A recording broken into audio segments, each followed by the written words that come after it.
Remarks at the Brandenburg Gate by Aidan and Bow.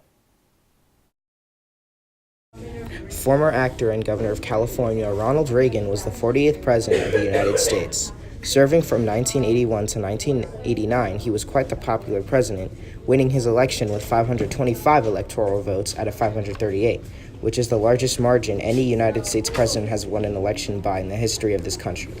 Due in large part to his massive tax cuts, strong military policy, peaceful moral approach to foreign relations, and most importantly, his passionate opposition to communism. Reagan's risky tax cuts raised the GDP of the United States by over 26%, created 20 million jobs, raised the net worth of middle-class families by 27%, and lastly, the unemployment rate fell from 7.6% to 5.5%. In regards to foreign affairs, he raised military defense spending by 30%, but he still made an effort to negotiate anti-nuclear weapons deals with the Soviet Union. For all these efforts, Reagan was nominated for a Nobel Peace Prize in 1985. With the rampant spread of communism, the USSR was effectively gaining more and more control of Europe with their ideology. The event that really highlighted this was the building of the Berlin Wall. Because of the harsh conditions of East Berlin, many people from that side of Germany's capital wanted to leave to go to West Berlin, which eventually led to them building a wall. Another reason for them to build the wall was to prevent the citizens from East Berlin from interacting with the capitalist people of West Berlin. The wall was not only a physical, but an ideological divide that separated many families. Needless to say, the state that Berlin was in was not very desirable, nor was it justified or moral. This led to the United States president at the time, President Ronald Reagan, becoming very critical of the Soviet Union and its leader, Mikhail Gorbachev, leading him to deliver the speech in front of the wall in 1987, where he expresses his many concerns. Since it was only 1987, this speech took place during the Cold War, a period of severe tension and political conflict between the capitalist countries led by the United States and the communist countries led by the Soviet Union. The Berlin Wall was a symbol of this divide because it divided the capital of Germany, Berlin, into communist and capitalist halves. It also divided the rest of the world on whether or not the building of the wall was just and on whether or not communism should be present in Berlin. And the speech was delivered to not only the people of Berlin, but to the entire globe for this reason alone. That being the conflict of capitalism versus communism, a discussion that nearly every country in the world was having at that time. Reagan also directs the speech specifically at the leader of the Soviet Union, Mikhail Gorbachev, where he publicly states his grievances for all to hear. The speech, Remarks at the Brandenburg Gate, talks about a variety of ideas. In the beginning of the speech on how Ronald Reagan, and his fellow presidents have came to Berlin to advocate for peace and unity of the city and the nation as a whole. He remarks that one physical obstacle between him and the East Berliners, between the West and the East, and between capitalism and communism was this wall, the Berlin Wall. He says how the Berlin Wall is questioning our freedom, the world's freedom. He then starts to talk about the history after the Second World War, these Germans waking up to destruction and seeing the hope of the Marshall Plan to solve the problems of the Germans. He continues on how this has caused huge economic growth in West Germany and Berlin and credits it to economic freedom and liberty. He says how the former premier of the USSR, Khrushchev, said that they will bury them economically, but since then, West Germany has flourished into a strong economy. Comparatively, the East has limited themselves and faced famines and economic declines in recent years, and now see the value in freedom. He then starts to tell the current premier at the time, Gorbachev, to open the Brandenburg Gate and tear down the Berlin Wall. He carries on by reflecting on the Cold War and the threats that the Soviets have posed on them, and how the West has stuck together and they are trying to come to agreements.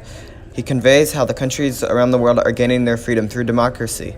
He then reiterates on how he wants to unite the two halves of the city for greater success.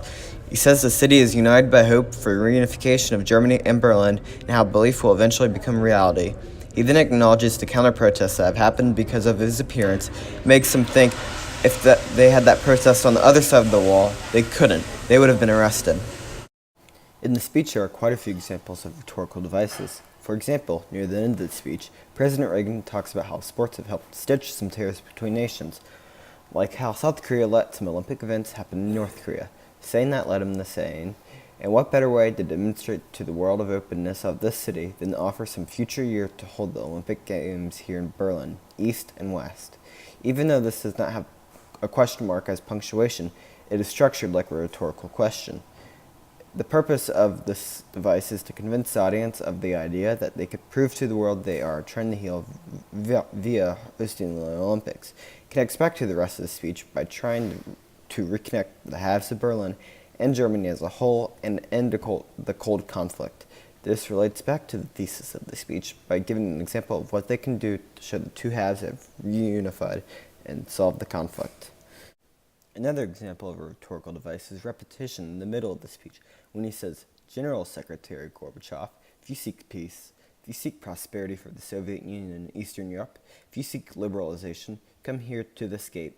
He repeats the phrase, if you seek, to signify the importance of these things he speaks about, peace, prosperity, and liberalization. He uses repetition to unite his beliefs closely together like how he wants the speech to convince Berliners and the Soviet leaders that reunification of Berlin and Germany is needed. Which also connects the rest of the speech, as after the quote, the most iconic lines of the speech are said, Mr. Gorbachev, open this gate. Mr. Gorbachev, tear down this wall.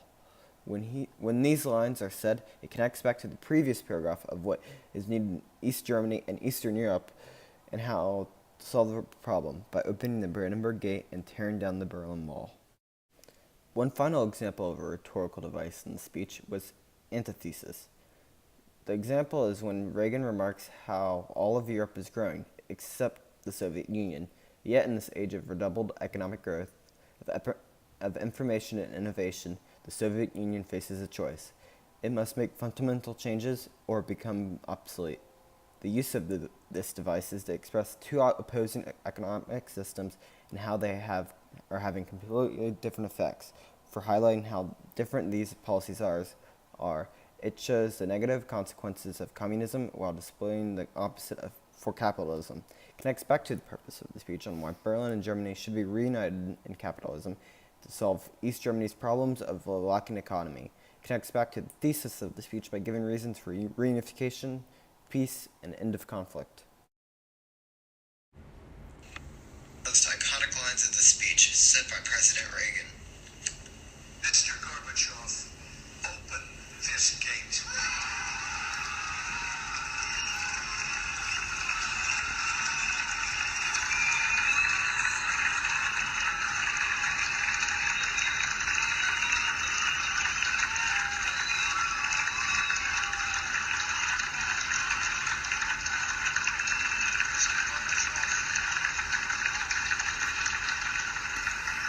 Mr. Gorbachev,